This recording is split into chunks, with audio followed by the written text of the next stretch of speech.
नमस्कार, आप देख रहे हैं आज तक। आपके साथ मैं हूं सईद अंसारी। स्वागत है आपका खबरदार में। खबरदार की शुरुआत हम एक बड़ी खबर से कर रहे हैं। उत्तर प्रदेश के लखीमपुर खीरी में जो खबर एक खतरनाक थी वो ये कि लखीमपुर खीरी कांड में 8 लोगों के मरने की खबर अब आ रही है। राकेश टिकैत ने कहा है कि 4 किसानों की मौत हुई है, जबकि केंद्रीय गृह राज्य मंत्री अजय मिश्रा ने यह कहा है कि 4 लोगों की मौत हुई है, 3 लोगों को किसानों ने मार डाला है और ड्राइवर जो गाड़ी पलटी थी उस ड्राइवर को भी किसानों ने मार डाला है। गृह राज्य मंत्री के बेटे की कार से ये एक्सीडेंट की बात उन्होंने कही तो किसानों के पथराव में हमारे 4 लोग मारे गए, ये कहा है। तो दोनों तरफ से जो दावे हो रहे हैं वो 4-4 लोगों की मौत के दावे हो रहे हैं। अब कुल 8 लोगों की मौत की खबर यहां पर सामने आ रही है। पहले यह कहा गया कि किसानों के ऊपर केंद्रीय गृह राज्य मंत्री अजय मिश्रा के बेटे की गाड़ी चढ़ गई, जिससे 2 किसानों की मौत हो गई और उसके बाद यह हंगामा बढ़ा। लेकिन खुद अब से कुछ देर पहले केंद्रीय गृह राज्य मंत्री अजय मिश्रा ने आज तक से बात की है और साथ में राकेश टिकैत ने भी सुनी।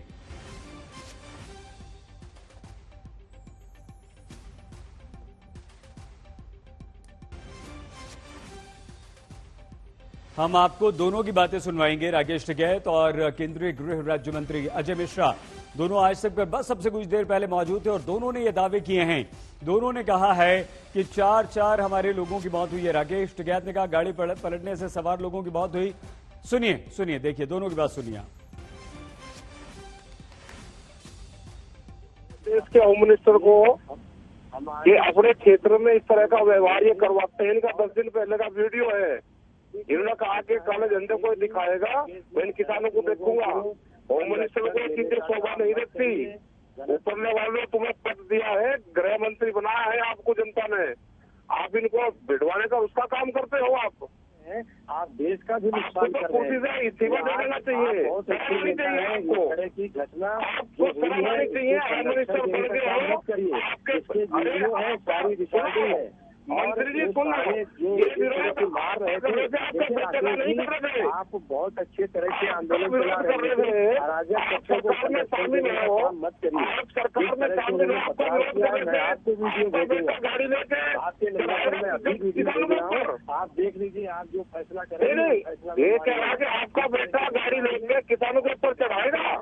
हम लोगों ने तो ठीक है राकेश जी। अजय मिश्रा जी, राकेश टिकैत ये कह रहे हैं कि गाड़ी को जानबूझकर किसानों के ऊपर चढ़ाया गया। अरे आप एक बात देखिए, किसानों को वो लोग खींच करके मार रहे हैं। पथराव किया गाड़ी पर और एक नहीं 10 गाड़ियों को तोड़ा है। 10 गाड़ियों को तोड़ा है, 2 गाड़ियों को जलाया है और खींच करके मारा है। लाठी डंडों और तलवारों से मारा है। खून बारी बारी से राकेश जी इनका जवाब सुन लो। मैं फौरन आपके पास टिकैत साहब आती हूँ। एक बार बात हो जाए जी, प्लीज बोलिए। मेरे पास ऐसा भी है जिसमें वो लोग ये कहलाने की कोशिश कर रहे हैं कि तुम कहो कि उन्होंने तुमको भेजा है, तो वो कह रहा है कि नहीं उन्होंने हमको नहीं भेजा है, हम रिसीव करने जा रहे थे, हमारे हमको किसी ने कुछ नहीं कहा है। वो वीडियो है, उसकी भी हत्या कर दी गई है। उसका हत्या के पूर्व का ये बयान है, उसका भी वीडियो है। राकेश टिकैत जी, मतलब बिहार से बच्चों को जाके, इलाहाबाद से बच्चों को जाके, बाहर के बालकों को जाके उनको खनन में तुम्हें काम दिलवाएंगे, जाकर उनको हादसे करवाते हो इस तरह के। इनको शर्म आनी चाहिए। इनको इनका तो इस्तीफा देना चाहिए इनको नैतिकता के आधार पे। अजय मिश्रा जी, चलिए अजय मिश्रा जी तक राकेश टिकैत जी, लेकिन अब सच्चाई क्या है? यकीनन ये जांच के बाद ही साफ हो पाएगी। भाई सच्चाई ये है कि गृह मंत्री इसका विरोध कर रहे हैं वहाँ पे। इसका बेटे का क्या मतलब है वहाँ पे? इसका बेटा फायरिंग करेगा? राकेश टिकैत और केंद्रीय गृह राज्य मंत्री अजय मिश्रा दोनों की बातें आपने सुनी। दोनों एक दूसरे पर आरोप लगा रहे हैं। 8 लोगों की मौत की खबर आ रही है। किसान अगर 4 किसानों की मौत की खबर है और 4 ही बीजेपी कार्यकर्ताओं के मारे जाने की खबर आ रही है, यानी कि किसानों ने 3 बीजेपी कार्यकर्ताओं को मार डाला है। केंद्रीय गृह राज्य मंत्री अजय मिश्रा ने बात कही है। और उधर कल लखीमपुर खीरी के दौरे पर जाएंगी प्रियंका गांधी। कांग्रेस की महासचिव प्रियंका गांधी कल लखीमपुर खीरी जाएंगी, किसानों से मिलेंगी। किसानों के समर्थन में लखीमपुर खीरी जा रही हैं प्रियंका गांधी, क्योंकि आज ये बड़ी घटना यहां पर हो गई है। 8 लोगों की मौत की खबर आ रही है। पहले खबर यह आई कि केंद्रीय गृह राज्य मंत्री अजय मिश्रा के बेटे की गाड़ी से 2 किसान कुचलकर मर गए। किसानों ने आरोप लगाया, लेकिन खुद आज तक पर केंद्रीय गृह राज्य मंत्री ने कहा कि 3 बीजेपी कार्यकर्ताओं की और उस गाड़ी के ड्राइवर को किसानों ने मार डाला। उत्तर प्रदेश के लखीमपुर खीरी में उस समय जबरदस्त हंगामा मच गया जब यह पता चला कि एक कार से कुचलकर 2 किसानों की मौत हो गई है। आरोप है कि किसानों की मौत केंद्रीय गृह राज्य मंत्री के बेटे की कार से हुई। अब लखीमपुर में हंगामा है, राजनीति जबरदस्त वहां पर हो रही है।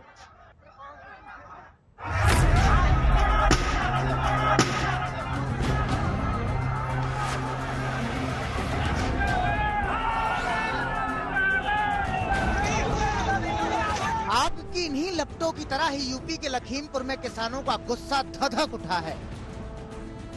2 साथियों की मौत के बाद किसानों में आक्रोश है और उनका क्रोध हिंसक विरोध में बदल चुका है। दरअसल इस पूरे बवाल के पीछे वजह है कार से कुचलकर किसानों की मौत, जिसका आरोप केंद्रीय गृह राज्य मंत्री अजय मिश्रा के बेटे आशीष मिश्रा पर लग रहा है।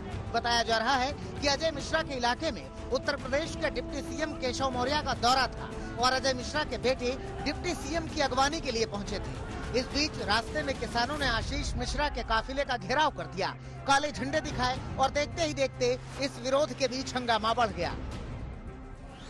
आरोप है कि प्रदर्शन के बीच ही कुछ किसानों को गाड़ी से कुचल दिया गया, जिसके बाद लखीमपुर के तिकुनिया इलाके में हिंसा शुरू हो गई। गुस्साए किसानों ने मंत्री के बेटे की गाड़ी समेत 2 गाड़ियों को आग के हवाले कर दिया। मामला किसान आंदोलन से जुड़ा है, लिहाजा किसानों की मौत के बाद अब कई संगठनों ने लखीमपुर पहुंचकर सीधी लड़ाई का ऐलान कर दिया है।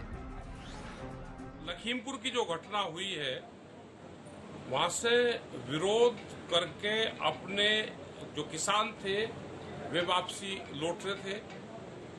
लौटते हुए लोगों के ऊपर गाड़ियों से हमला करा गया, फायरिंग करी गई और उसमें अभी तक जो जानकारी है कई लोग उसमें उनकी डेथ हुई। लखीमपुर की घटना को लेकर पूरे इलाके में तनाव है, बड़ी संख्या में फोर्स तैनात है। सरकार हालात की गंभीरता को समझ रही है। यही वजह है कि मुख्यमंत्री योगी आदित्यनाथ ने लखनऊ से बड़े अधिकारियों को भी मौके पर रवाना कर दिया है। लेकिन किसानों के आंदोलन के बीच हिंसा की इस आग ने यूपी का सियासी ताप बढ़ा दिया है और इस घटना के बाद बीजेपी सरकार विरोधियों के निशाने पर है। देश में पहली बार ऐसा हुआ है कि शांतिपूर्ण तरीके से अपना आंदोलन कर रहे किसानों को भारतीय जनता पार्टी के एक सांसद और केंद्रीय मिनिस्टर के बेटे ने कुचला। और उसको किसका सह था? योगी आदित्यनाथ जी के यूपी में अब किसानों को, माताओं बहनों को कुचला जा रहा है, अब उसके साथ साथ किसानों को भी कुचला जा रहा है। मैं समझता हूं और समाजवादी पार्टी ये मानती है कि इसे देश का किसान और हम सभी लोग बहुत मुस्तैदी के साथ किसानों के साथ खड़े हैं। इस तरीके से सांसद के बेटे के काफिले से लोगों को कुचल दिया गया, तो ये बहुत दुर्भाग्यपूर्ण है और सत्य है। और हालांकि यहाँ पर भारतीय जनता पार्टी की सरकार है, उम्मीद कम है कि दोषियों के खिलाफ कार्रवाई की जाए, लेकिन हमारी मांग है कि जो दोषी व्यक्ति हैं, लोग हैं, उनके खिलाफ सख्त से सख्त कार्रवाई की जाए। उधर किसान नेता कह रहे हैं कि मंत्री के बेटे पर हत्या के मामले में गिरफ्तारी से कम उन्हें कुछ भी मंजूर नहीं। और ये जो मंत्री है अजय मिश्रा, इसने पहले भी एक दिन किसानों को धमकी दी थी, सरेआम स्टेज से धमकी दी थी, तुरंत इनको अरेस्ट करें, इनको गिरफ्तार करें।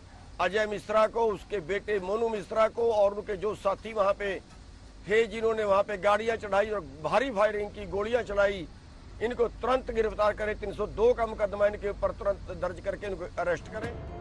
साफ है कि किसान आंदोलन के बीच शांत यूपी को लखीमपुर की घटना ने अशांत कर दिया है। इस पर हंगामा और बढ़ने के आसार हैं। खबर इस वक्त ये आ रही है कि उत्तर प्रदेश के एडीजी लखीमपुर खीरी पहुंचने वाले हैं, यानी कि प्रशासन ने वहां पर सुरक्षा व्यवस्था भी काफी बढ़ा दी है और वरिष्ठ पुलिस अधिकारी अब लखीमपुर पहुंचने वाले हैं क्योंकि वहां पर तनाव ज्यादा है। खबर इस समय ये आ रही है कि कुल 8 लोगों की मौत हुई है और दोनों पक्ष जो हैं वो ये दावा कर रहे हैं कि हमारे 4 लोगों की मौत हुई है। केंद्रीय गृह राज्य मंत्री अजय मिश्रा ने कहा कि 3 बीजेपी कार्यकर्ताओं की लाठी तलवारों से हत्या कर दी गई है और जिस गाड़ी से एक्सीडेंट हुआ है उसके ड्राइवर को भी मार डाला गया है। जबकि किसान ये कह रहे हैं कि अजय मिश्रा के बेटे की गाड़ी से हमला किया गया, किसानों पर चढ़ा दी गई, जिससे 2 किसानों की मौके पर मौत हो गई और उसके बाद अब ये कहा जा रहा है कि 10 से ज्यादा लोग घायल हुए हैं। ये किसान हैं और 4 किसानों की मौत हुई है। मतलब 4 किसान और 4 बीजेपी के कार्यकर्ता, तो कुल 8 लोगों की मौत की खबर आ रही है। लखीमपुर कांड पर अब स्थिति वहां पर तनावपूर्ण है। कल कांग्रेस की महासचिव प्रियंका गांधी जा रही हैं। कुमार अभिषेक हमारे संवाददाता के पास आपको लिए चलते हैं। एडीजी वहां जा रहे हैं। अभिषेक, किस तरह की स्थिति है और कैसे पुलिस प्रशासन इस पर काबू करने की अब कोशिश कर रहा है? बिल्कुल सही। ADG law and order Prashant Kumar को घटना के तुरंत बाद भेजा गया है। अभी अभी वो लखीमपुर खीरी पहुंचे हैं पुलिस लाइन, और जो कई और आला अधिकारी जो कि आसपास के जिलों के हैं उन्हें भी वहां डिप्लॉय किया गया है। 3 बटालियन पीएसी लगाई गई है। हालात ये हैं कि जो किसान हैं उन लोगों ने, जिन किसानों की मौत हुई है उनकी डेड बॉडीज को लेकर वो जा चुके हैं। पॉलिटिकल बात की जाए तो तमाम बड़े नेता, चाहे वो प्रियंका गांधी हो, चाहे अखिलेश यादव हो, चाहे जयंत चौधरी हो, चंद्रशेखर रावण हो, ये सब के सब पहुंच रहे हैं। टिकैत हो सकता है कुछ घंटे के बाद वहां पर पहुंच जाएं, और कल सुबह होते होते ज्यादातर नेता वहां पर दिखाई देंगे। तो एक तरीके से सरकार इस पूरे मामले को काबू में करने की कोशिश कर रही है, लेकिन सबसे बड़ा जो बात निकल करके आ रही है वो ये कि 8 लोगों के मरने की बात सामने आई है। कहा यह जा रहा है किसानों के तरफ से जो दावे किए गए हैं उसमें 4 किसानों के मरने की बात है, जबकि जो मंत्री हैं उनका दावा है कि 3 बीजेपी के वर्कर और 1 ड्राइवर की डेथ हुई है। हालांकि सरकार की तरफ से अभी इस बात की पुष्टि नहीं की गई है। कुछ देर में एक सरकारी प्रेस रिलीज जारी होने वाला है और उसमें कई बातें पता चलेंगी कि आखिर सरकार का दावा क्या है, मौतें कितनी हैं। अभिषेक, केंद्रीय गृह राज्य मंत्री मिश्रा जी खुद आज तक पर यह कह रहे हैं कि 4 लोगों की मौत हुई है, तो इससे हम पुष्टि माने। स्थिति इस वक्त कैसी है ये बता दीजिए जल्दी से अभिषेक। बिल्कुल इसे हम पुष्टि मान सकते हैं क्योंकि वो खुद केंद्रीय गृह राज्य मंत्री हैं। हालांकि आरोप उन पर और उनके बेटे दोनों पर लगे हैं, और ऐसी स्थिति में हमें थोड़ा इंतजार ये भी करना पड़ेगा कि प्रदेश का जो शासन है वो किस बात को कह रहा है, क्योंकि कुछ देर में ऑफिशियल कम्युनिके इस बारे में जारी भी होने वाला है कि पूरा मामला क्या था। बहुत धन्यवाद अभिषेक। कुमार अभिषेक हमारे संवाददाता लखनऊ से जानकारी दे रहे थे। उत्तर प्रदेश के एडीजी और उसी कार्यक्रम को लेकर के आज केशव प्रसाद मौर्य जी उस कार्यक्रम में मुख्य अतिथि थे, और मैं लखीमपुर से उनके साथ इस कार्यक्रम में शामिल होने के लिए जा रहा था। पहले से ये जानकारी थी कि कुछ किसान शांतिपूर्ण तरीके से वहाँ पर धरना प्रदर्शन कर रहे हैं और काले झंडे दिखाने का प्रयास है, लेकिन ये था कि लोकतंत्र में इस तरह की घटनाएं सामान्य होती हैं, इसलिए हम लोगों ने उसको कहा कि ठीक है, उनका कार्य है, उसको करें। उसके बाद जब हम वहाँ पहुँचने वाले हुए तो उसी दौरान प्रशासन ने हमारा रूट डाइवर्ट कर दिया। हम लोग दूसरी तरफ जाने से हमको कार्यक्रम स्थल की तरफ वो लेकर के गए। उसी दौरान हमारे जो कार्यकर्ता, भारतीय जनता पार्टी के कार्यकर्ता, मेरी गाड़ी में मेरे ड्राइवर के साथ कुछ और भी गाड़ियां थी, उनको लेकर के रिसीव करने जा रहे थे। तो ऐसी जब उनको जानकारी हुई कि डाइवर्जन हो गया है तो वो उस रूट की तरफ बढ़े। उसी दौरान किसानों के बीच में छुपे हुए कुछ उपद्रवी तत्वों ने उनके गाड़ियों पर पथराव किया, गाड़ियों पर लाठी डंडे से वार करने शुरू किए, जिससे गाड़ियों में बैठे हुए लोग हड़बड़ा गए, हमारे कार्यकर्ता हड़बड़ा गए, और उनको फिर खींच करके उन लोगों ने लाठी डंडों और तलवारों से मारा पीटा है, जिसके वीडियो भी हमारे पास है। और जिस तरह से ये घटना हुई उसके बाद उन्होंने ये भी चिल्ला कर कहा कि गाड़ी को नीचे धक्का दो, गाड़ियों को नीचे खाई में सड़क से उन्होंने धकेला है, उसका भी वीडियो है। उसके बाद उन्होंने गाड़ियों में आग लगाई, गाड़ियों की तोड़ फोड़ की और इस तरह की घटनाओं को अंजाम दिया है। निश्चित रूप से किसानों के बीच में छुपे हुए उपद्रवी, जैसे लगातार किसान आंदोलन शुरू होने के समय से ही बब्बर खालसा ऐसे बहुत सारे आतंकवादी संगठन लगातार ये प्रयास कर रहे थे कि देश में अशांति को फैलाया जाए, देश में अराजकता बढ़े, और इसी क्रम में मुझे लगता है ये घटना हुई है। अब इस पर लोग राजनीति करने के उद्देश्य से इस तरह की बयानबाजी दे रहे हैं कि मैं या मेरा बेटा, जबकि मैं तो उस स्थल पर कभी 15 दिन से भी नहीं गया हूँगा। जब मैं पहली बार आया था तो उस रोड से भले निकला हूँ, और जहाँ तक मेरे बेटे का प्रश्न है, हम लोग अपना जो कार्यक्रम ये करते हैं उसमें हजारों लोग शामिल होते हैं और वो ओपन में होता है। जिसमें पुलिस और प्रशासन के लोग रहते हैं, फोटो और वीडियोग्राफी भी होती है। और उस पूरे कार्यक्रम के दौरान 11 बजे से लेकर कार्यक्रम समाप्त होने तक मेरा बेटा वहीं पर उपस्थित था। मैं क्योंकि डाइवर्जन होकर के दूसरे स्तर पे गया था, इसलिए मेरा भी वहाँ पर पहुँचने का कोई मकसद नहीं था, ना कोई औचित्य था। और जिस तरह से उन्होंने घटनाएं की हैं, तो अगर मेरा बेटा भी वहाँ पर होता तो उसको भी वो पीट कर हत्या कर देते, ये निश्चित था। अब किसान अजय मिश्रा, केंद्रीय गृह राज्य मंत्री को आपने सुना। वो ये आरोप लगा रहे हैं कि किसानों ने लाठी डंडों तलवारों से हमला किया, जिसमें 3 बीजेपी कार्यकर्ताओं की मौत हुई है और वो गाड़ी का ड्राइवर, उसकी भी हत्या कर दी गई। तो कुल 4 लोगों की हत्या, लेकिन मेरा बेटा मौके पर नहीं था। आशीष मिश्रा उसका नाम है। मेरी गाड़ी के ड्राइवर की मौत हुई है, उसे मार डाला गया है। केंद्रीय गृह राज्य मंत्री अजय मिश्रा ने यह बयान आज तक कर दिया है। हमारी गाड़ियों में 2 गाड़ियों में आग लगा दी गई और मेरा बेटा उस समय वहां पर नहीं था, न गाड़ी में था, दोनों गाड़ियों में से वो नहीं था, अन्यथा उसे भी मार डाला जाता। अगर मेरा बेटा मौके पर होता तो उसे भी किसान मार डालते। तो किसानों पर यह बड़ा आरोप लगाया है। हमारी गाड़ियों में आग लगा दी गई है। केंद्रीय गृह राज्य मंत्री अजय मिश्रा ने कहा है कि 3 बीजेपी कार्यकर्ताओं की मौत हुई है, 1 गाड़ी का ड्राइवर मारा गया है, 4 लोगों की हत्या किसानों ने कर दी है। जबकि किसान उधर आरोप ये लगा रहे हैं कि 4 किसानों को मार डाला गया है, गाड़ी उन पर चढ़ा दी गई है।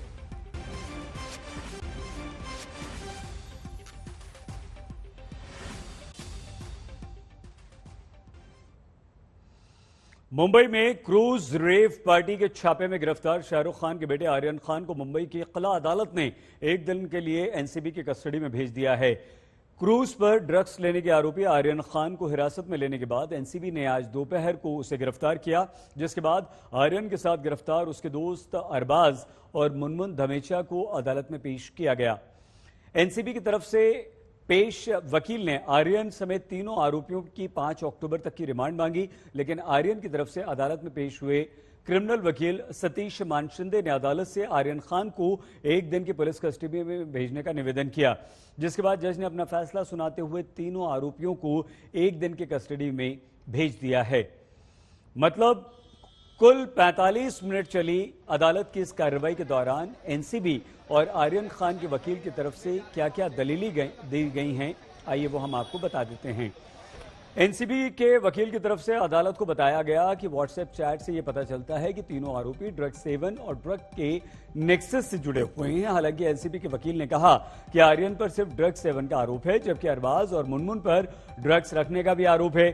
5 अक्टूबर तक रिमांड मांगते हुए एनसीबी के वकील ने कहा कि व्हाट्सएप चैट्स की जांच करने और ड्रग्स के सोर्स और लिंक्स को खंगालने की आवश्यकता है।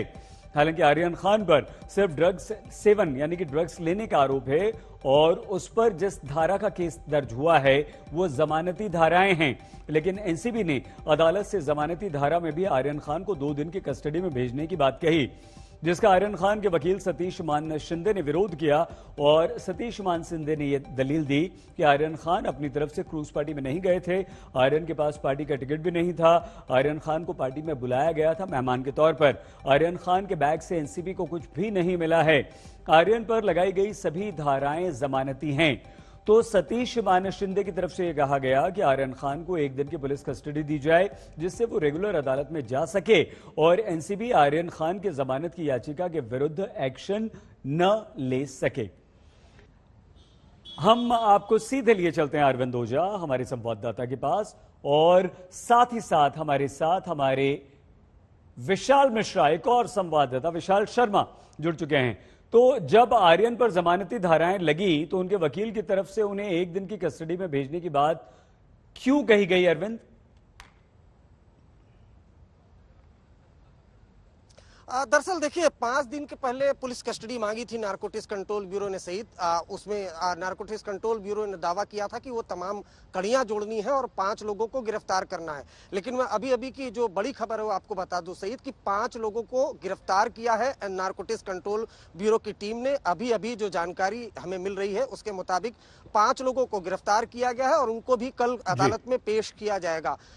जो ये 3 लोगों को गिरफ्तार करके अदालत में पेश किया गया, जिसमें आर्यन आर्यन खान, जिन पर सबकी ही निगाहें बनी हुई हैं, शाहरुख खान के बेटे हैं, उसके अलावा उनके करीबी मित्र हैं, करीबी दोस्त हैं, अरबाज सेठ मर्चेंट, उसके अलावा मुनमुन, इन तीनों को अदालत में पेश करके नारकोटिक्स कंट्रोल ब्यूरो ने कहा था कि हमें इस पूरे केस की कड़ियां और जोड़नी है, इनसे पूछताछ करनी है। जो जांच है अभी वो शुरुआती स्टेज में है, इसलिए जो हमें पुलिस कस्टडी दी जाए। हालांकि अदालत ने 1 दिन की पुलिस कस्टडी दी है। फिलहाल अगर बात करें तो इसी नारकोटिक्स कंट्रोल ब्यूरो के दफ्तर में कैमरामैन संजय आपको दिखाएंगे कि इसी नारकोटिक्स कंट्रोल ब्यूरो के दफ्तर में जहां लगातार कोई न कोई आ रहा है, इसी बिल्डिंग में आर्यन खान से पूरी रात पूछताछ होगी। हवालात में जो नारकोटिक्स कंट्रोल ब्यूरो के दफ्तर की जो ऑफिसर है वो पूछताछ करेंगे। लेकिन इन सबके बीच अरविंद, हम दोबारा आपके पास आते हैं। विशाल हमारे संवाददाता भी हमारे साथ जुड़े हुए हैं शाहरुख खान के घर के बाहर से। विशाल, एनसीबी के पास क्या क्या सबूत हैं और कौन कौन से दलीलें हैं जिनके आधार पर एनसीबी ने जमानती धाराओं के तहत भी आर्यन खान के रिमांड की मांग की थी? सैयद, अगर जानकारी के मुताबिक बात की जाए तो एनसीबी ने ये माना है कि आर्यन खान ने ड्रग्स का सेवन किया था, जिसकी वजह से उन्हें 1 दिन की रिमांड मिली है। हालांकि उन्होंने ड्रग्स ना ही उनके पास था और ना ही उन्होंने रखा हुआ था, अपने ड्रग्स अपने पास रखा। उनको इनवाइट किया गया था उस क्रूज पे। अगर यहाँ पे बात की जाए तो जहाँ पे अगर बात की आर्यन खान के मशहूर शाहरुख खान के बेटे हैं, कहीं ना कहीं इनका असर शाहरुख खान पे भी पड़ सकता है, क्योंकि इन 2021 और 2022 में शाहरुख खान की कई मूवियां आने वाली, जिनमें से एक पठान मूवी है, जहां पर शाहरुख बहुत ही बेसब्री से इस मूवी का इंतजार कर रहे हैं। कहीं ना कहीं इस केस को लेकर उस मूवी पर भी उनका असर पड़ेगा, उनके ब्रांड वैल्यू पे भी असर पड़ सकता है शाहरुख खान के। अगर मैं बात करूं, सुबह से यहाँ पे संडे का दिन था, जहाँ पे सुबह चहल पहल थी, लेकिन जैसे जैसे रात होती जा रही है वहां पे फैंस अपने घर पे चले गए हैं, कमी है।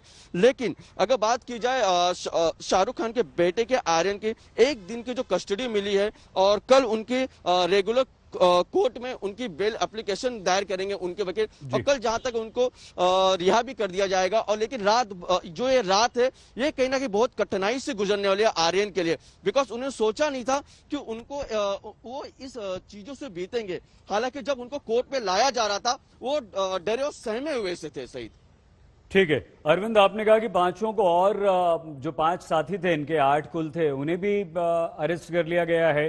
तो कुल मिलाकर अब ये मामला कितना ज्यादा गंभीर हो गया है अरविंद?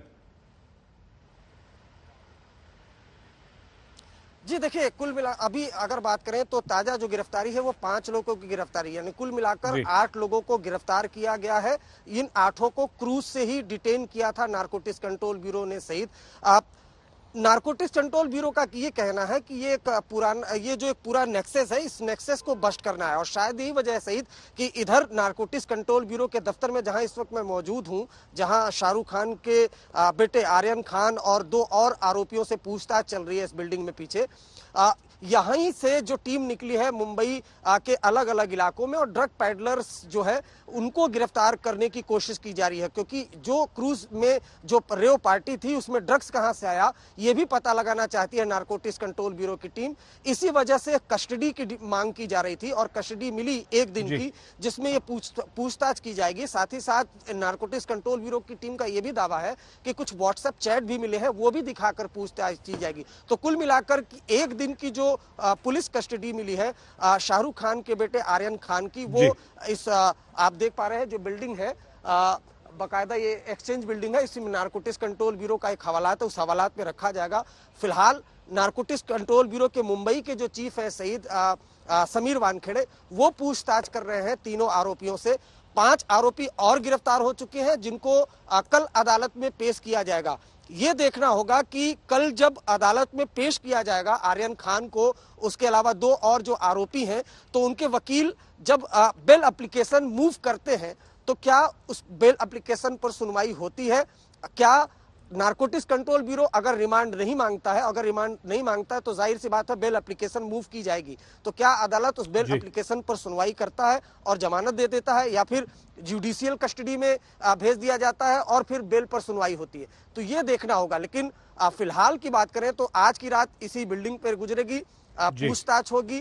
नारकोटिक्स कंट्रोल ब्यूरो के खुद जो सीनियर अफसर है वो यहाँ पर मौजूद है। सही, विशाल और अरविंद हमारे दोनों संवाददाता हमारे साथ रहेंगे, दोनों से जानकारी लेते रहेंगे। फिलहाल आर्यन खान को नारकोटिक्स कंट्रोल ब्यूरो यानी कि एनसीबी ने क्रूज पर ही छापे के बाद हिरासत में लिया था, जिसके बाद एनसीबी ने दोपहर 2 बजे तक उससे पूछताछ की और फिर उसे गिरफ्तार कर लिया। अब वो 1 दिन के रिमांड पर है, लेकिन उसके आने वाले अब जो दिन है वो काफी मुश्किलों भरे रहने वाले हैं।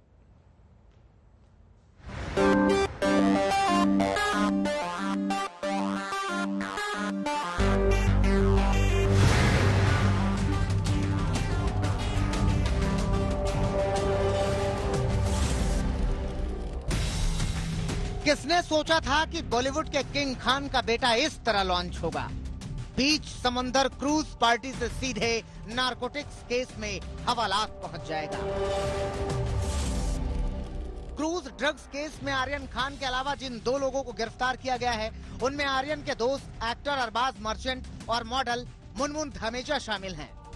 सूत्रों के मुताबिक एनसीबी ने उन्हें रेड के दौरान ड्रग्स लेते हुए रंगे हाथ पकड़ा था। आर्यन खान की गिरफ्तारी से पहले एनसीबी ने उनसे लंबी पूछताछ की थी। साक्ष्य सामने आए हैं, इतनी तो बात साफ है कि भाई इनकी गिरफ्तारी के लिए साक्ष्य मजबूत थे जिस पे इनकी गिरफ्तारी की।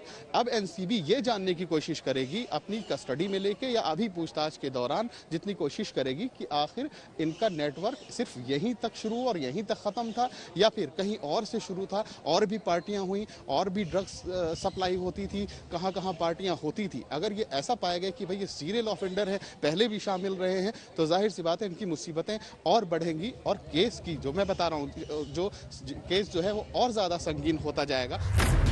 आर्यन खान की गिरफ्तारी के बाद अब ये माना जा रहा है कि एनसीबी के पास उनके खिलाफ पुख्ता सबूत हैं, लेकिन पूछताछ के दौरान आर्यन ने अपने बचाव में कई दलीलें दी, लेकिन एनसीबी संतुष्ट नहीं हुई। सूत्रों के मुताबिक आर्यन ने बताया कि क्रूज पर उन्हें उनका दोस्त अरबाज मर्चेंट लेकर गया था। आर्यन के मुताबिक उन्हें क्रूज पार्टी में गेस्ट के तौर पर बुलाया गया था। पार्टी के आयोजकों ने उनसे कोई एंट्री फीस भी नहीं ली थी। आर्यन ने दावा किया कि पार्टी के ऑर्गेनाइजर ने उनके नाम का इस्तेमाल कर कई लोगों को पार्टी में बुलाया था। सूत्रों के मुताबिक आखिर में आर्यन ने माना कि उन्होंने ड्रग्स का सेवन किया था। एनसीबी के मुताबिक अरबाज मर्चेंट के जूते में छिपाई गई ड्रग्स भी बरामद हुई है, जबकि आर्यन के आई लेंस के बॉक्स से एनसीबी ने ड्रग्स बरामद की है। तो अरबाज के बारे में ये जरूर कहा जा सकता है कि वो पहले भी ऐसे मामलों में इन्वॉल्व हो सकता है, पहले भी कई पार्टियों में जाता रहा होगा, पहले भी कई पार्टियां की होंगी। आर्यन के बारे में अभी पूरी तरह से इस बात की तस्दीक ना तो एनसीबी ने की है, ना किसी भी सोर्स ने की है, ना किसी बड़े अधिकारी ने की है कि वो भी पहले पार्टियों में जाता रहा है, कई पार्टियां की हैं, अक्सर ऐसी पार्टियां होती थी। गिरफ्तारी से पहले एनसीबी ने आर्यन खान से 8 घंटे पूछताछ की थी। एनसीबी के अधिकारियों ने उनके मोबाइल फोन को स्कैन करके सबूत जुटाए कि ड्रग्स के मामले में वो किस तरह शामिल हैं, लेकिन अभी कई सवाल हैं जिसके जवाब एनसीबी को तलाशने बाकी हैं। देखिए, एनसीबी का काम ये नहीं है कि किस इंडस्ट्री के लड़के और कौन शामिल हो रहा है, कौन इंडस्ट्रियलिस्ट का बेटा है, कौन फिल्म स्टार का बेटा है। ये काम हमारा नहीं है। हमारा काम है एक समान पैमाने से कार्रवाई करना, और उसी पैमाने से हम लोग कार्रवाई कर रहे हैं और लगातार ये कार्रवाई आगे भी जारी रहेगी। और जो भी इसमें नेटवर्क में शामिल पाए जाएंगे, चाहे वो किसी भी ओहदे के लोग हों, कार्रवाई होगी। अभी आर्यन खान की गिरफ्तारी हुई है, अब एनसीबी उनसे पूछताछ करेगी। शाहरुख खान ने अभी तक अपने बेटे की गिरफ्तारी पर कोई प्रतिक्रिया नहीं दी है, लेकिन सुनील शेट्टी ने आज तक से बात करते हुए आर्यन का बचाव किया है। वर्डिक्ट आ जाएगी, जहाँ तक मैं आर्यन को जानता हूँ, the boy is a lovely boy. मैं बहुत प्यार करता हूँ आर्यन से, और यही कहूँगा कि क्या है, बोलते तो है कि हजारों लोग थे वहाँ पर, लेकिन नाम सिर्फ और सिर्फ बॉलीवुड का लिया जाता हमेशा। तो कहीं ना कहीं स्पेकुलेशन को हम पूरी तरह से जब रिपोर्ट आए तब देखें। ड्रग्स केस में आर्यन खान की गिरफ्तारी हो चुकी है, कोर्ट में पेश भी किया जा चुका है। अब इस केस में उनकी मुश्किलें बढ़ती हैं या कम होती हैं, ये आगे की जांच में मालूम चलेगा। मुस्तफा शेख, मुनीश पांडे, दिव्येश सिंह, अरविंद ओझा और तंसीम हैदर के साथ आज तक bureau. Film star Shahrukh Khan के बेटे आर्यन खान की गिरफ्तारी ने इस केस को और बहुत ज्यादा हाई प्रोफाइल बना दिया, लेकिन वो अकेले नहीं। एनसीबी ने क्रूज पर रेव पार्टी के जिन 8 लोगों को हिरासत में लिया था, कहा जा रहा है कि वो सभी बड़े बिजनेसमैन और नेताओं के बच्चे हैं। हालांकि एनसीबी ने इनके नामों का खुलासा भी नहीं किया।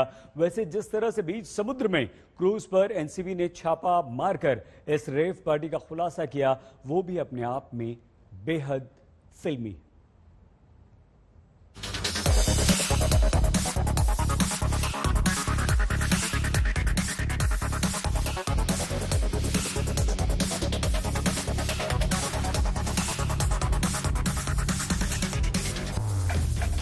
कुछ हिस्से स्टाइल की हाई प्रोफाइल म्यूजिकल नाइट अपने पूरे शबाब पर थी, जब समंदर के बीचों बीच इस सुपर लग्जरी कॉर्डेलिया क्रूज पर एनसीबी की टीम ने पार्टी के रंग में भंग डाल दिया। पर कार्रवाई पहले से ही हो रही थी। लगातार हम लोग इंटेलिजेंस गैदर कर रहे थे और ये भी था कि इनपुट्स पक्के हो जाएं, पुख्ता हो जाएं, उसके बाद कार्रवाई होगी। तो इनपुट जब पुख्ता हो गए उसके बाद ही कार्रवाई की गई है। और इनपुट्स जब ये बताने लगे कि ड्रग्स कैरी किए जा रहे हैं, चरस एमडीएम कैरी किया जा रहा है, साथ ही ड्रग्स का इस्तेमाल होने वाला है, तभी कार्रवाई हुई। 7 घंटे तक चली रेड के दौरान मशहूर हस्तियों और उनके लाडलों के चेहरे पर हवाइयां उड़ने लगी। इसमें बॉलीवुड के सुपरस्टार शाहरुख खान के बेटे आर्यन खान की मौजूदगी बता रही थी कि क्रूज पार्टी कितनी हाई प्रोफाइल थी, लेकिन एनसीबी की रेड का स्टाइल उससे भी ज्यादा फिल्मी था। रेड को अंजाम देने के लिए एनसीबी के 22 लोग सादी वर्दी में क्रूज पर सवार हुए थे। अन्य यात्रियों की तरह उन्हें भी रेव पार्टी शुरू होने का बेसब्री से इंतजार था, लेकिन उनका मकसद ड्रग्स लेना नहीं, लेकिन ड्रग्स लेने वालों को पकड़ना था। और जैसे ही क्रूज ने मुंबई तट को छोड़ा, म्यूजिकल रेव पार्टी से क्रूज में जान आ गई और इसी का इंतजार वहां मौजूद एनसीबी के अफसर कर रहे थे। ड्रग्स लेने वाले 8 लोगों को एनसीबी ने हिरासत में ले लिया। हाई प्रोफाइल रेव पार्टी में इस रेड के चश्मदीदों ने भी पुष्टि की है कि पार्टी में ड्रग्स ली जा रही थी। People still come in buses with people still come in, but some people just turning back home. But there is a big line, there is a lot of police. Oh, of course, no. I heard this was so much police, but drugs was found inside somewhere in the cruise. Yeah, outside I didn't see it. रात में शुरू हुई red सुबह तक जारी रही और सुबह जब एनसीबी की टीम क्रूज को लेकर मुंबई पहुंची तो उनकी हिरासत में शाहरुख खान के बेटे आर्यन खान समेत 8 हाई प्रोफाइल लोग थे और साथ में थी तरह तरह की पार्टी ड्रग्स जो क्रूज से जब्त की गई थी। मैंने ऑलरेडी पब्लिक डोमेन में डाला हुआ है। इसमें चरस बरामद हुआ है, एमडीएमए बरामद हुआ है, मेथाम्फेटामिन जिसको कहते हैं एमडी बरामद हुआ है और एक्सटेसी भी बरामद हुआ है। तो ये सब सिंथेटिक ड्रग्स की कैटेगरी में आते हैं और पार्टी ड्रग्स माने जाते हैं। तो ये सब हुआ है और आने वाले दिनों में जो कनेक्ट्स मिले हैं, जो मैसेजेस में जो और डिटेल्स मिल रहे हैं, हो सकता है और भी ड्रग्स बरामद किए जाएं। तो ये जब आने वाले दिनों में आगे की कार्रवाई होगी तब पता चलेगा। ये पहली बार है जब एनसीबी ने किसी क्रूज पर चल रही रेव पार्टी पर रेड डाली और पहले ही रेड में इतनी बड़ी कामयाबी हासिल की। इस रेड के बाद आज तक को इस पार्टी के आयोजन की इनसाइड स्टोरी से जुड़ी डिटेल्स हाथ लगी हैं, जिसके मुताबिक इस इवेंट का नाम क्रेआर्क था, जिसे फैशन टीवी इंडिया और दिल्ली की नमस्कार ने ऑर्गेनाइज किया था। एनसीबी छापेमारी के दौरान क्रूज पर करीब 600 हाई प्रोफाइल लोग मौजूद थे जो इंस्टाग्राम और दूसरे सोशल मीडिया प्लेटफॉर्म के जरिए इस पार्टी में इनवाइट किए गए थे। इस लग्जरी क्रूज पर 3 दिन की म्यूजिकल नाइट और पूल पार्टी के सफर का टिकट 60,000 से 5 लाख रुपए तक के बीच बेचा गया था। शनिवार 2 अक्टूबर को करीब 12:30 बजे ये शिप मुंबई तट से अरब सागर की तरफ रवाना हुआ। 2 और 3 अक्टूबर को क्रूज ने अरब सागर में घूमते हुए अलग अलग पार्टी का आयोजन करना था। 4 अक्टूबर को सुबह 10 बजे जहाज को वापस मुंबई तट पर लौटना था, लेकिन 2 अक्टूबर को रवानगी के करीब 2 घंटे बाद ये जहाज जब मुंबई तट से करीब 100 मील की दूरी पर था, तभी नशे का खेल शुरू हो गया और ठीक उसी वक्त एनसीबी ने भी एक्शन शुरू कर दिया। एनसीबी रेड के दौरान क्रूज पर कम से कम 600 लोग पार्टी कर रहे थे, लेकिन एनसीबी ने सिर्फ उन लोगों को गिरफ्तार किया जिनको ड्रग्स लेते हुए रंगे हाथ पकड़ा गया। Right now, nothing can be ruled out because when a party like this happens and when drugs are recovered, there are obviously bigger connections, and there are wheels within wheels. So obviously there could be more evidence, and that's why, for starters, I can just share with you that we have also summoned the management of the ship, the owners, the captain, etc., to find out what exactly is the level of involvement and how much knowledge. बीच समंदर चल रही drugs party पर NCB का ये पहला बड़ा operation है, लेकिन बात अभी खत्म नहीं हुई है, क्योंकि एनसीबी का कहना है कि जांच अभी बाकी है। आगे देखिए होता है क्या। एनसीबी के अफसरों ने पैसेंजर बनकर सीआईएसएफ की मदद से इस क्रूज लाइनर को एंटर किया, वहां पर बैठे रहे, काफी देर तक वो बैठे रहे, जिसके बाद कुछ घंटों बाद उन्होंने अपना ऑपरेशन शुरू किया। जैसे ही ऑपरेशन शुरू किया उन्हें ड्रग्स भी बरामद हुए, ड्रग्स मिले, लोगों ने अपने लगेज में, लोगों ने अपने जूतों में ड्रग्स छुपा कर रखे थे, उन सारे ड्रग्स को रिकवर किया गया। इनमें से जो सस्पेक्ट्स थे, जो डिटेनी थे, उनमें से एक चेहरा चौंकाने वाला था। एनसीबी के अफसर भी चौंक गए, क्योंकि यह चेहरा था एक्टर शाहरुख खान के बेटे आर्यन खान का, जिन्हें भी डिटेन कर पूछताछ किया जा रहा है। मुंबई से मुस्तफा शेख, मुनीश पांडे और दिवेश सिंह के साथ आज तक ब्यूरो।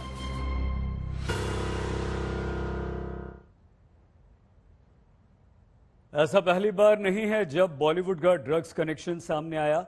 फिल्म इंडस्ट्री में ड्रग्स लेने वालों की लंबी चौड़ी लिस्ट है। कुछ एक्टर खुलकर ड्रग्स लेने की बात मान चुके हैं, जबकि कई फिल्म सेलिब्रिटीज पर चोरी छिपे ड्रग्स लेने के आरोप लगातार लगते रहे हैं। अब सवाल यह है कि क्या बॉलीवुड एक्टर और उनके परिवार के लोगों की जिंदगी बिना ड्रग्स के अधूरी है? क्या ग्लैमर की चकाचौंध में ड्रग्स की खतरनाक सच्चाई इन कलाकारों को दिखाई नहीं देती? बॉलीवुड में ड्रग्स मजबूरी है या जरूरी? इस सवाल का जवाब जानने के लिए आज हमने कुछ वैज्ञानिक पहलुओं को ध्यान में रखकर आपके लिए एक रिपोर्ट तैयार की है। इस रिपोर्ट को आपको जरूर देखना चाहिए।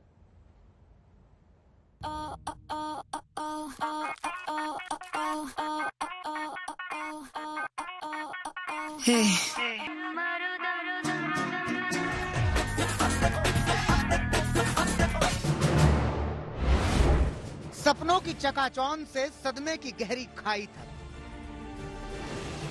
शोहरत के शिखर पर टिके रहने की जिद से बेहिसाब दौलत की कमाई तक,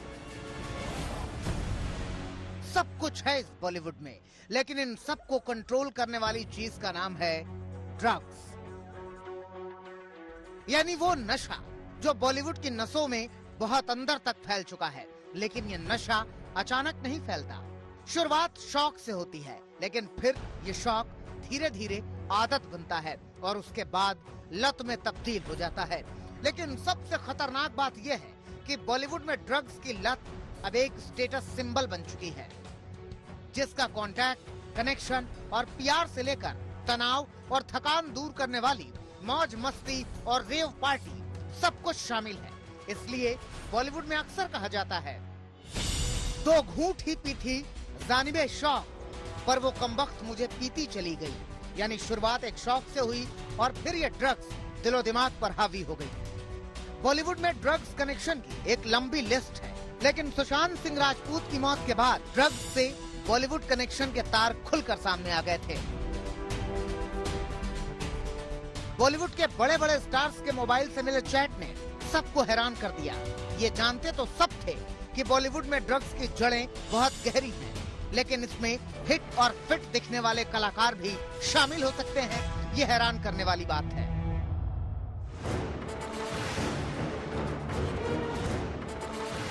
हाल ही में ड्रग्स मामले में अभिनेता अरमान कोहली का नाम सामने आया है। कुछ समय पहले एनसीबी ने अरमान कोहली के घर पर छापा मारा था, जहां से कोकीन बरामद हुई थी। इसके बाद से अरमान को ड्रग्स रखने के मामले में गिरफ्तार कर लिया गया था। ड्रग्स मामले में मशहूर कॉमेडियन भारती सिंह और उनके पति हर्ष लिम्बाचिया को भी सलाखों के पीछे जाना पड़ा था। एनसीबी को छापेमारी के दौरान भारती के घर से गांजा मिला था। बाद में पूछताछ में भारती सिंह और हर्ष दोनों नहीं माना था कि वो गांजे का नशा करते हैं। फिल्म एक्टर अर्जुन रामपाल को भी एनसीबी ने ड्रग्स मामले में पूछताछ के लिए बुलाया था। उनके घर पर एनसीबी ने छापा मारा था। इसकी वजह यह थी कि अर्जुन रामपाल के गर्लफ्रेंड गैब्रिएला के भाई को ड्रग्स मामले में गिरफ्तार किया गया था।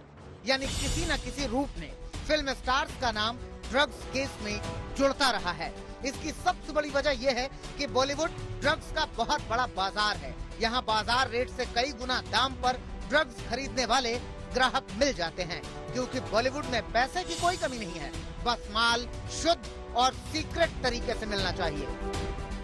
ये होटल्स में पार्टीज और रेव पार्टीज रेजिडेंशियल एरियाज में, इसके बारे में तो पहले भी इनपुट्स आई हैं और कार्रवाई भी हुई है। और ये कोई नई बात नहीं है, मुंबई में हो चाहे अर्बन दूसरे अर्बन सेंटर्स में हो, लेकिन ये कार्रवाई इसलिए की जाती है क्योंकि ऐसा प्रतीत होता है कि यूथ जो है ड्रग्स के इन्फ्लुएंस में आ रहा है, तो इसी के लिए कार्रवाई लगातार की जाती है। सुशांत सिंह राजपूत की मौत केस में एनसीबी ने ड्रग्स केस में एक्ट्रेस रिया चक्रवर्ती को गिरफ्तार करके 1 महीने के लिए जेल भेज दिया था। रिया पर सुशांत को ड्रग्स देने का आरोप लगाया गया था। ड्रग्स मामले में अभिनेत्री रकुल प्रीत सिंह का भी नाम सामने आया था, क्योंकि रिया चक्रवर्ती के मुताबिक उनके घर से बरामद हुई ड्रग्स रकुल प्रीत सिंह की थी। इसके अलावा श्रद्धा कपूर भी व्हाट्सएप चैट की वजह से एनसीबी की रडार पर आ गई थी। एक चैट से पता चला कि श्रद्धा सीबीडी ऑयल का सेवन कर रही थी, जो ड्रग्स की कैटेगरी में आता है। बॉलीवुड प्रोड्यूसर फिरोज नाडियावाला की पत्नी को जुहू में उनके घर से गांजा पाए जाने के बाद गिरफ्तार किया गया था। सुशांत की मौत के बाद फिल्म एक्टर कंगना रनौत ने बॉलीवुड में ड्रग्स के चलन पर गंभीर आरोप लगाए थे। कंगना के मुताबिक बड़े बड़े सेलिब्रिटी की पार्टी में खुलेआम ड्रग्स का इस्तेमाल होता है।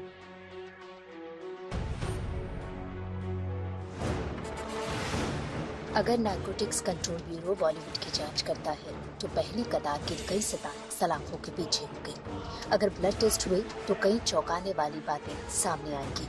उम्मीद है कि प्रधानमंत्री जी स्वच्छ भारत मिशन के तहत बॉलीवुड जैसे गटर को साफ करेंगे। सवाल ये है कि ड्रग्स से बॉलीवुड का कनेक्शन क्यों है? आखिर क्यों फिल्म स्टार की ज्यादातर पार्टियां बिना ड्रग्स के पूरी ही नहीं हो पाती हैं? जहाँ भी इनपुट्स मिलेगा वहाँ कार्रवाई होगी। और जैसा कि मैंने कहा, वो प्रसंग ये नहीं है कि किससे कनेक्शन है, कौन है। लगातार हम लोग इस पर कार्रवाई करेंगे, क्योंकि एक ड्रग फ्री इंडिया हमारा ध्येय है। जो ड्रग मुक्त भारत, हमारा नशा मुक्त भारत हमारा ध्येय है। एक्सपर्ट्स के मुताबिक फिल्मी सितारे अपने स्ट्रेस और डिप्रेशन को कम करने के लिए ड्रग्स लेते हैं। इसकी सबसे बड़ी वजह यह है कि कोई भी ड्रग ब्रेन के मिड पार्ट में पहुंचने पर प्लेजर एक्टिविटीज के सर्किट में जाकर काम करता है और ड्रग लेने के बाद हाई फील होने लगता है। हाई फील करने के दौरान फुल ऑफ एनर्जी महसूस होती है, जिससे दिमाग तनाव देने वाली बातों को भूल जाता है। इस दौरान ड्रग्स लेने वाला व्यक्ति दिस इनोवेटिव बिहेवियर, यानी जो काम आप अलर्टनेस में नहीं कर सकते वो करने लगते हैं। और ड्रग्स के असर से कुछ समय के लिए आपकी नींद और थकान गायब हो जाती है।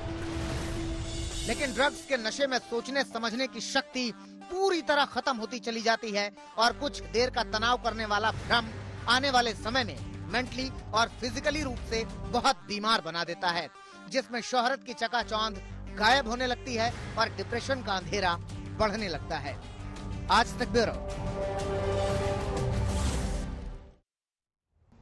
देसी कंपनी भारत बायोटेक की कोवैक्सीन को इस महीने डब्ल्यूएचओ से मंजूरी मिल सकती है।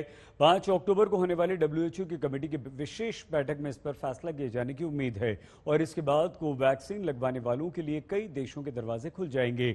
साथ ही कुछ और देशों में कोवैक्सीन का इस्तेमाल शुरू हो सकता है।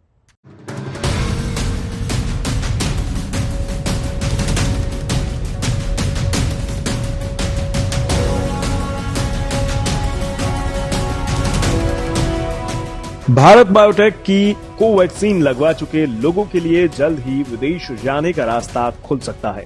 दरअसल अभी तक वर्ल्ड हेल्थ ऑर्गेनाइजेशन यानी डब्ल्यूएचओ की मंजूरी न मिलने से कोवैक्सीन लगवाने वाले लोगों को कई देश वीजा देने में आनाकानी कर रहे थे, लेकिन अब उम्मीद है कि अक्टूबर में कोवैक्सीन को डब्ल्यूएचओ से मंजूरी मिल जाएगी। डब्ल्यूएचओ से अप्रूवल मिलने पर इस वैक्सीन की ऑथेंटिसिटी और एफिकेसी पर इंटरनेशनली ट्रस्ट डेवलप हो जाएगा, जिससे इंडिया की इंटरनेशनल इमेज काफी स्ट्रांग हो जाएगी और इंडियंस में वैक्सीन पासपोर्ट से जुड़े जो फियर हैं या हेजिटेंसी है वो भी कम हो जाएगी और make in India and made in India campaigns को काफी अच्छा बूस्ट मिलेगा। इसके साथ ही अप्रूवल के बाद कोवैक्स फैसिलिटी के तहत कोवैक्सीन को इंपोर्ट और एडमिनिस्टर करने के लिए रेगुलेटरी अप्रूवल्स मिलने और भी आसान हो जाएंगे। भारत बायोटेक लंबे समय से WHO की इमरजेंसी यूथ ऑथराइजेशन यानी EUA का इंतजार कर रहा था। अब WHO के गाइडलाइंस डॉक्यूमेंट से मालूम चला कि कोवैक्सीन के लिए फाइनल अप्रूवल अक्टूबर खत्म होने से पहले आ सकता है। अक्टूबर में इमरजेंसी इस्तेमाल के लिए WHO की मंजूरी के सिलसिले में strategic advisory group of experts यानी SAGE की बैठक होने वाली है। 5 अक्टूबर को होने वाली इस बैठक में उम्मीद जताई जा रही है कि इसमें भारत बायोटेक की कोवैक्सीन को WHO हरी झंडी दे सकता है। इसके पहले केंद्रीय स्वास्थ्य और परिवार कल्याण मंत्रालय ने संकेत दिया था कि WHO जल्द ही कोवैक्सीन को इमरजेंसी इस्तेमाल के लिए मंजूरी दे सकता है। स्वास्थ्य मंत्रालय के मुताबिक फिलहाल भारत बायोटेक को मंजूरी के लिए दस्तावेज जमा कराने को कहा गया है। कहा जा रहा है कि ये एक सामान्य प्रक्रिया है और इसके पूरा होने के बाद इमरजेंसी अप्रूवल मिलने की उम्मीद है। WHO ने भारत बायोटेक को कुछ टेक्निकल सवालों का एक सेट भी भेजा है, जिसका कंपनी को जल्द ही जवाब देना होगा। इस सिलसिले में भारत बायोटेक का कहना है कि उन्होंने कोवैक्सीन की मंजूरी के लिए जरूरी सभी डेटा पहले ही जमा करा दिए थे। ये नए सेट मंगवाना एक सामान्य प्रक्रिया है और इससे अप्रूवल में किसी तरह की देरी होने की आशंका नहीं है। ब्यूरो रिपोर्ट, आज तक।